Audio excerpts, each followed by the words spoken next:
is so hard. I still need it.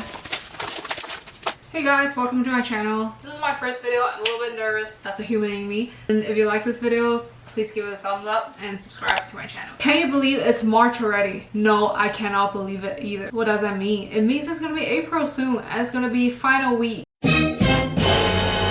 Always a time I miss the most as an engineering student. Not.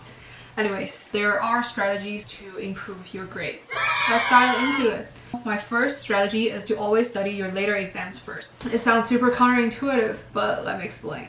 Work always expand to fill up the time assigned to finish this task. Say you have 20 days to finish your essay, but will you finish it within 15 days? Will you finish it in 10 days? No. You know that for sure you're going to spend that 20 days on the assignment. That same thing applies to studying for exams. If I have one exam on Friday and another on Sunday, I know that if I start studying for exam number 1 on Monday, I will spend the whole week dedicating my time and effort only to exam number 1.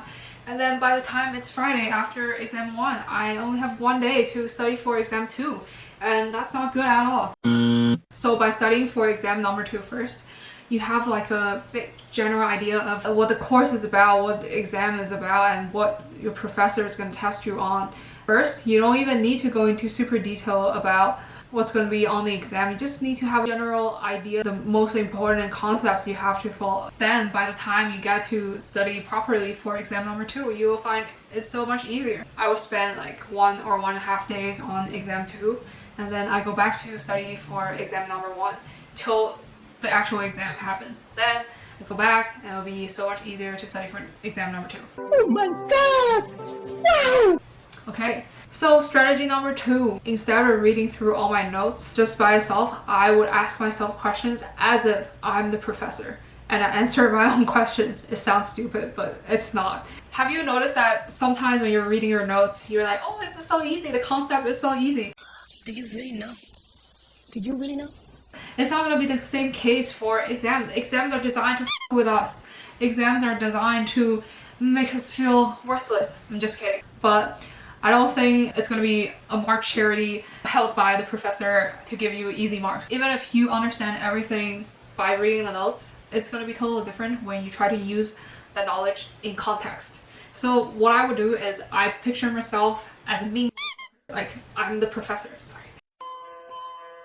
And I ask myself, like, if I'm the professor, what kind of questions I want to give out to students, what kind of questions I want them to cry over at 2 a.m. after the exam. I come up with the most difficult question to answer and I try to answer that with my books closed. So I fish out the important concepts and theories regarding that question and I try to phrase it in my head and how to put it in a cohesive way so it's easier for TAs to mark. It gives you a different perspective. You're in the shoe of the examiner, what kind of level of knowledge you are looking for in your students. Strategy number 3 is about having a good mindset. Treat every exam as if it's close booked. I graduated last year after the COVID-19 situation erupted, and I did have online learning experience and online exam experience. I would say it's totally different from what we normally have. Like either it be a closed book exam or you're given an A sheet. I'm gonna talk about having an A sheet first. Before, including me, I've seen a lot of students treating the A sheet as like it's like a miniature textbook. You just put in as much shit as you can to fill it up. For once, I even like wrote my first part of the notes in blue pen. It took over the 2 pages and I wrote in between the sentences written in blue pen with pink pen again. So instead of having 2 pages, I had 4 pages of cheat sheet. But did it help? No, because I couldn't even find what I'm looking for. If you have too much things on your A sheet, you're doomed to lose track of it. I will tell you, professors, they're smarter than us.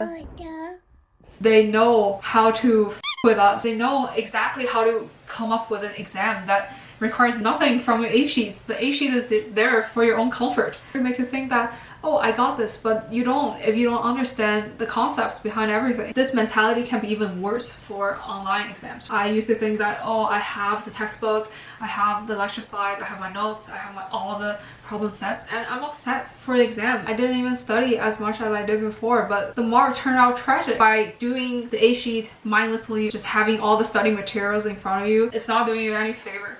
What you need to do is to understand everything instead of just memorizing it. Okay, strategy number 4 is to be very generous with your friends when they ask questions. I always welcome questions because different people look at the same question, same problem with different perspectives. The way they ask me the questions might remind me of there's something I looked over when I was doing the study. It serves me as a reminder to dive deeper into the conversation, deeper into the concept until I fully understand. I always try to explain as clearly as I can and not to give out false information for misleading other people.